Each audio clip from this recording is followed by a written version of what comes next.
We take you to this developing story now. The funeral industry in Cape Town is shutting down today. It's marching to the Home Affairs offices in the CBD to hand over a memorandum of demands. The shutdown is part of a 3-day funeral parlor strike, which started on Monday. Let's take you live now to ENCA's Monique Mortlock, who had been checking earlier on the situation around the highways leading into the CBD. And you are now back in the CBD. Monique, what are you seeing where you are?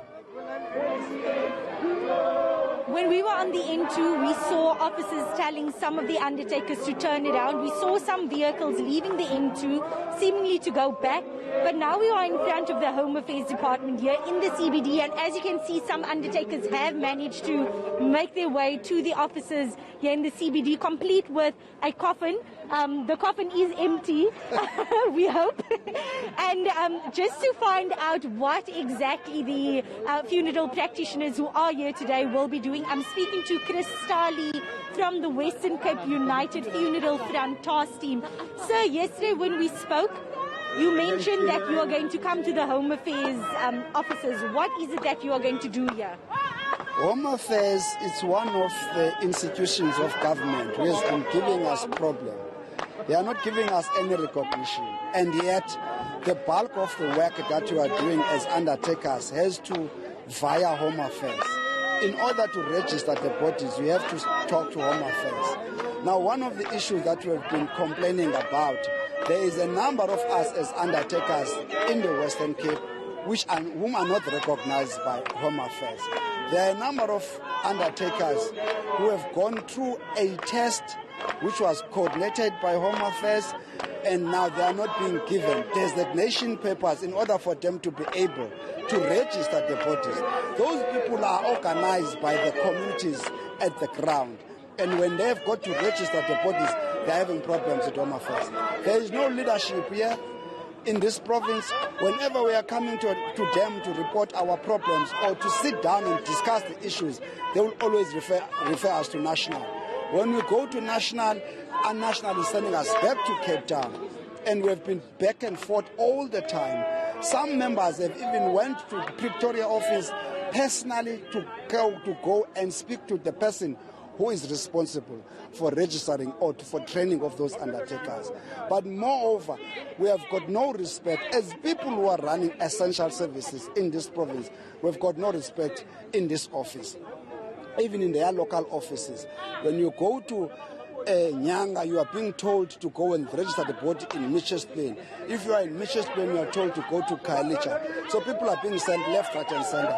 And the families are suffering during that process because they are the ones who are waiting for the papers in order to claim to the insurances for their loved ones.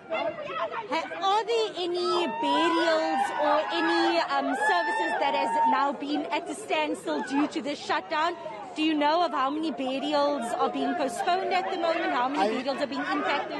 I know of many people who came to us, family members, who have been chased away from the offices of Home Affairs because they suspect that they might infect them with corona. Because one of your family members has passed away, now Home Affairs does not want to assist that family because they say you're supposed to be quarantined. And yet they are the one who are supposed to facilitate.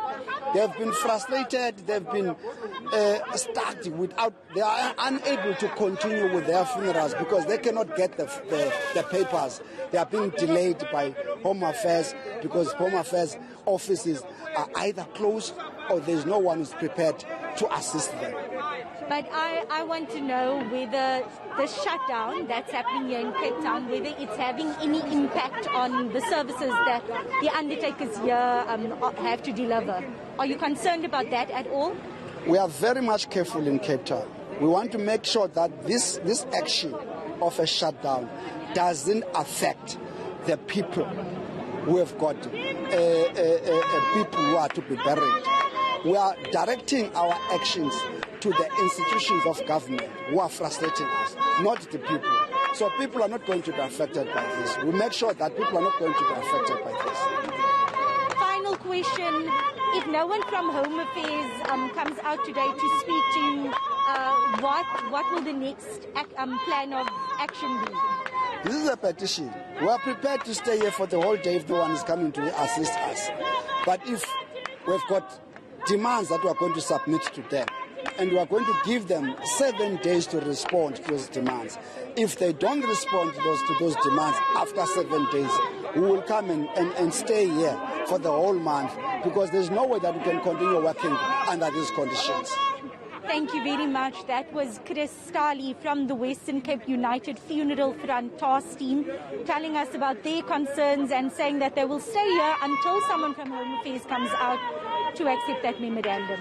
All right, thank you for that. That's ENCA's Monique Mortlock from the Cape Town CBD there, tracking that march protest by members of the funeral services industry, and nothing more powerful, I guess, to drive their message home than to carry a coffin during their march. It really is, in terms of dramatizing their demands and complaints, it is quite powerful because, of course, of the taboos around the treatment of coffins in our society. So Monique Mortlock there reporting for us on that ongoing strike.